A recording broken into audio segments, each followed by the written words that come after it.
Welcome to today's show where I'm going to be talking about the cuddly, the lovable, the pitiful little porg. And of course you already know whether you like porgs or not because they're quite the polarizing little creature. Anyway, so here he is. If you know you like him and you're wondering whether you want to buy this new Lego set, this new little porg, then keep on watching. For your collector, for you builders, for you investors. How many of these should you have if you really want to create an Octu island? How many of these porgs should you get? A lot? Maybe, maybe not. But let's take a quick look at what you get out of this cute little guy. All right, so let's take a little bit closer look at our porg friend here. As you can see, he comes with a plaque, comes with a little miniature porg, minifigure size porg, which has the same printed headpiece as all the porgs. So even though there are 3 listed in Bricklink, it's just the color of these little tiles. It's not the different printing on the head.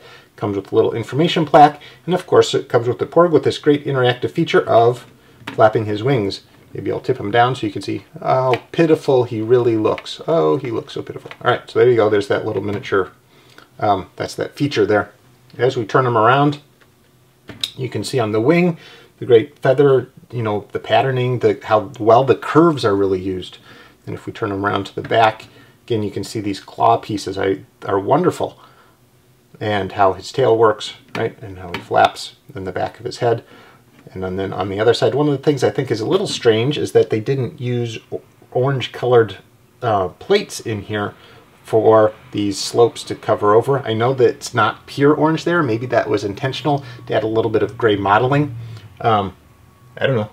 I guess that's my one little concern there with the patterning.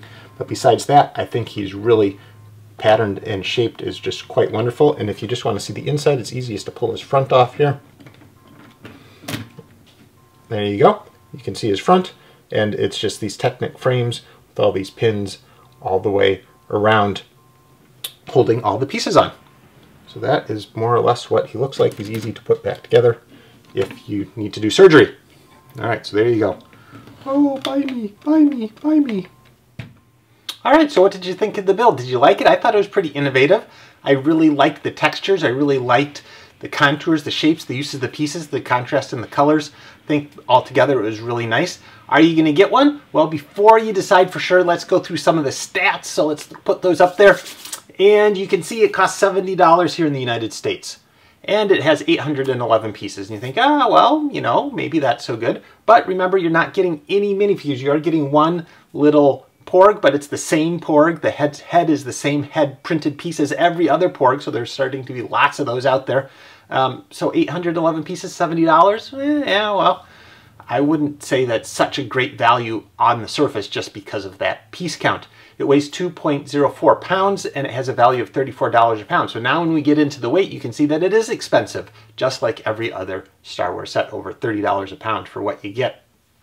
Box size, 0.24 cubic feet, and it's this box size here. I really love this box size because it's just the perfect proportions. It's much closer to your golden mean here, and it's easy to ship for how much it costs. So it's about the same size as the advent calendars. A lot of sets are going to come in that size. Some of the Jurassic World sets come in this size, so it's a really nice size box. Density $287 per cubic foot to store this on your shelf. And retirement. This is a hard guess for this because of when it's coming out in the year. It's coming out, is it going to go 16 months? Is it going to go 28 months, right? It's really hard to know how long this thing is going to be out. I'm guessing it will not retire next year in 2019, probably in 2020 sometime, but it really is hard to know. There is another movie coming out, so maybe that will keep it around longer, although sometimes Lego, that doesn't matter whether there's a movie coming out or not. So you just never know. Building it. So I built this thing 1.24 pounds for it built. And it gives you an average piece size of 0.69 grams, which is not quite up to a 1x2 brick, but it is a 1x2 brick modified with a log pattern here at 0.69 grams. And that's actually bigger maybe than you were expecting. It was bigger than I was expecting, and that's testament to the big pieces that are inside this, and that the little pieces are a little bit bigger. So they're not just a tile, they're a slope, or they're a cheese slope, as opposed to just a little itsy bitsy tile, which are a lot of sets, little pieces. So the little pieces are a little bit bigger, so you really are getting a pretty good amount of stuff in there for the average piece size.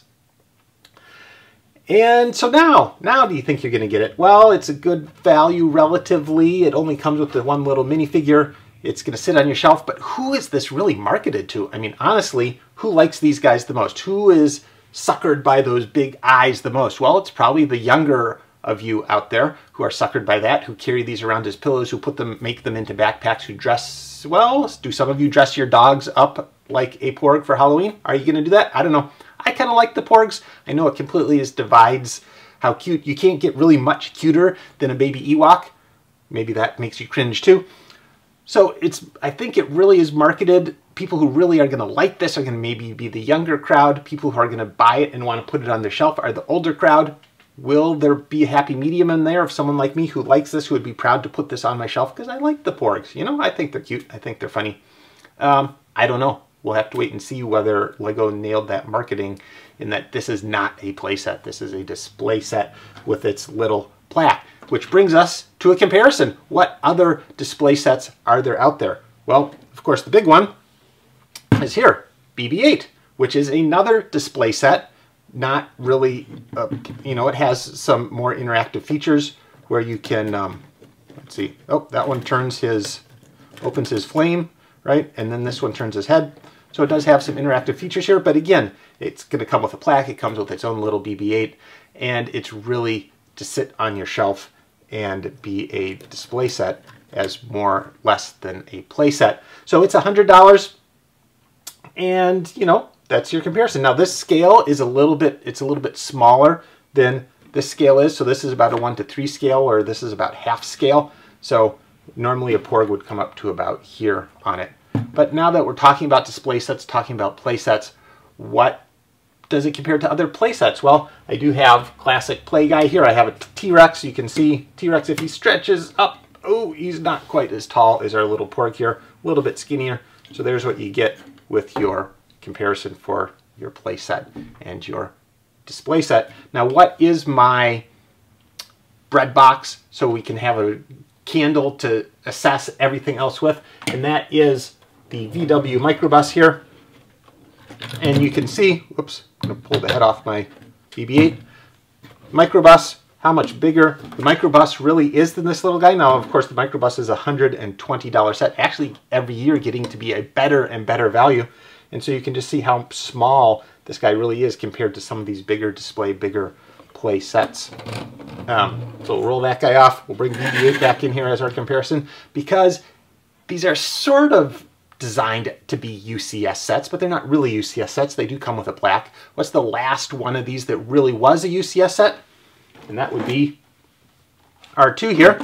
So here you can see R2 is a real UCS set. It's labeled as a UCS. It also has a plaque. It also has a little mini R2. And you can see this is also about 1/3 scale. So these two are to scale to each other, whereas this one is bigger if it were going to be to scale. And this is going back to 2012, a real UCS set. And let's look at some of those stats comparing these three.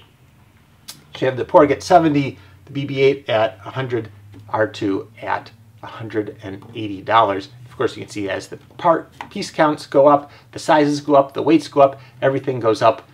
And this one has been an incredible performer in terms of maintaining its value.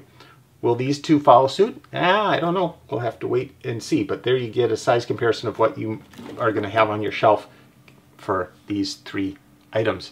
Now, when you're really thinking big display UCS sets, what really gets people excited? Well, maybe it's going a little bit older when we get into these brick-built figures.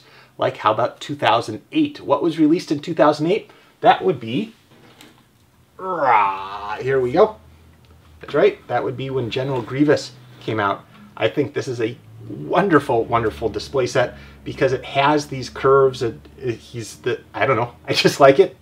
Menacing, right? So here we go, 2008 UCS display set. And he has his plaque right attached here. Doesn't have a mini guide to go along with him, but I don't think he really needs the mini guide to go along with him. What other ones have there been? There's also been a Yoda in 2002 and a Darth Maul bust in 2001.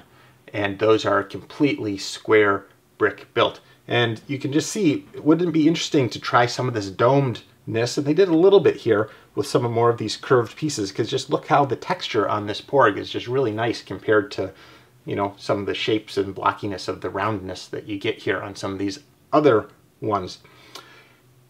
And so that gets us to our question of collecting, right? If you're going to build a big display, a big rock, you know, wall face, and you want to have a bunch of Porgs, should you buy a bunch of Porgs? Well, yes, if you're going to display it, they would make great in multiples. They'd look really good in multiples, whereas the R2 and the BB-8 you wouldn't need in multiples because there aren't multiples of them in the shows. But in terms of collecting, in terms of investment value, R2 has done incredibly well, worth well over $300, both used and new. But that was sort of in another era. And he's been in every single Star Wars film. Always. R2-D2 will always be, well, maybe not when they go to a galaxy further away in some other spin-offs of what they do. BB-8 will be in all the new films, 7, 8, 9. If there are any that extend that series, he'll be in all of those films. The Porgs will continue probably just to play a bit role. They've been in the 2 films already, probably a bit role in the 3rd film as well.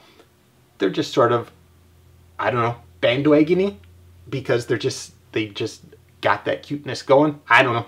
So collecting, I probably am not going to buy more than one unless maybe I see 50% off at Walmart, because it's hard to pass up Star Wars 50% at Walmart, although it's getting easier than it used to. All right, so I hope you liked the show about our little Porg friend here. Until next time, Lego on.